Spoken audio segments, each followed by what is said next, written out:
good morning, good afternoon, or good evening. Hope you're doing well. Today we're going to be talking about James by Percival Everett. This is my first Percival Everett book I've read, and this book is so good.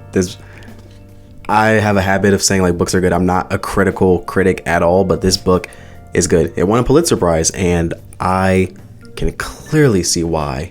I finished this book around 2 weeks ago, so the notes that I've taken, I've not read back on since I finished and wrote the notes after I finished. So this may seem a bit like robotic, like I'm reading off of something, but bear with me. James is a slave who educates himself.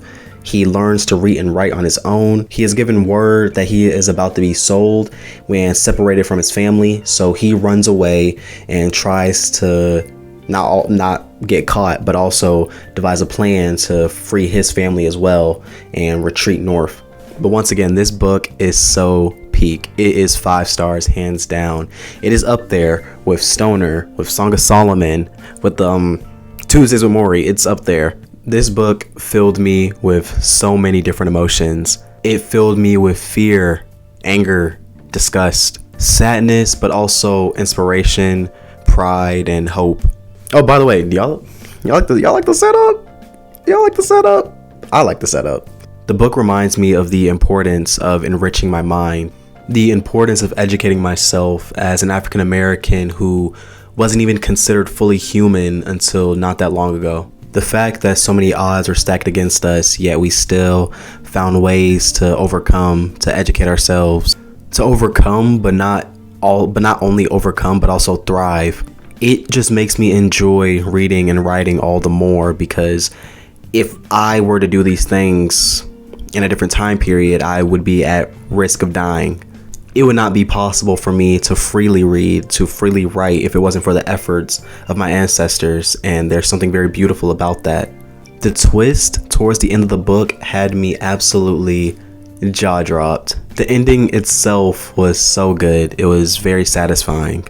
I had no idea that this was inspired by Huckleberry Finn. So I had no idea what was going on with the twist. I don't know if this twist or something was something that happened in the original book or what, but reading this book, having an entire fresh perspective on this story that I believe was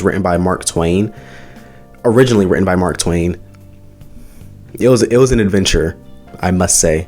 The quote that the revolution will not be televised can be accurately tied to this book, to the theme of this book. James educated himself and gained an understanding of what he deserves as a human being before actually running away and freeing himself. The book itself is so dynamic and fast. So much happens in this book. When I was reading it, it didn't feel as though I was just reading. It felt as though I was running with him. And that's most likely because it's in first person, but still, the point still stands. Percival Everett does such a great job of going back and forth between slave talk and speaking more fluently, with that fluency becoming more and more apparent throughout the book. It was so cool to see that, cool to listen to that, because I listened to the audiobook. It was so cool to listen to.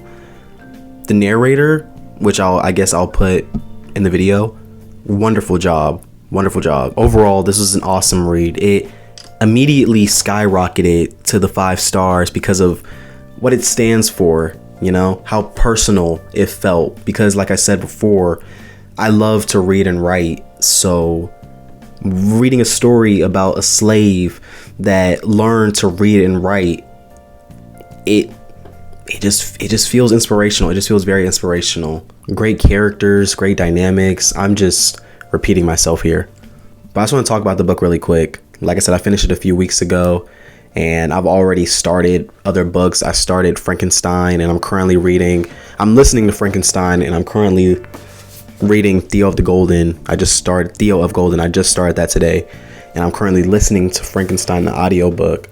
So don't want to get too ahead of myself. I want to make sure I talk about this. 5 stars, hands down. Oh yeah, I want to add a little segment, Song Association.